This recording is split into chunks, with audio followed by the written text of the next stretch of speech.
Taas-babang presyo ng mga isda nararanasan sa ilang pamilihan sa Batangas City. Alamin yan sa report ni Denise Abante.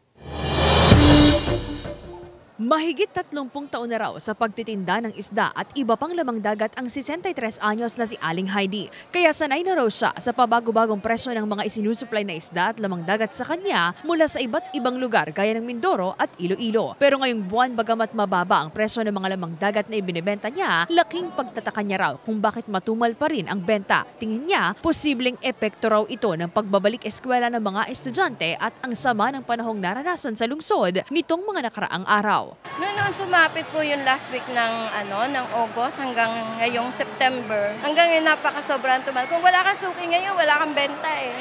Pero wala raw siyang magagawa ngayon kundi magtiis. Konti lang yung kukuhanin namin paninda, depende lang sa yung sapat lang sa maghapon na pagbibili. Kasi kung kukuha kami ng maraming tapos yung iiladuhan namin, tapos bukas wala uli. So, ang tendency magagastusan lang kami sa yelo. Ang experience ko dyan, mga last week pa po ng October, magre-resume na uli yung magandang bentahan. Hanggang January na po yan. Malakas-lakas na po yan. Ang isdang tingin at ilang lamang dagat gaya ng pugita, tahong at suso, mabibili na lamang sa 50 hanggang 200 pesos per kilo. Samantala, tumaas naman ng 50 hanggang 60 pesos per kilo ang galunggong at tulingan. Epekto raw ito ng mataas na supply at mababang demand sa pamilihan ayon sa administrator ng Batangas City New Market. Depende yan. Depende yan sa dating, depende sa ganda. Pagka nanggagaling tayo sa habagat, so walang isda, walang mahuli. Ang ating mga manininda ay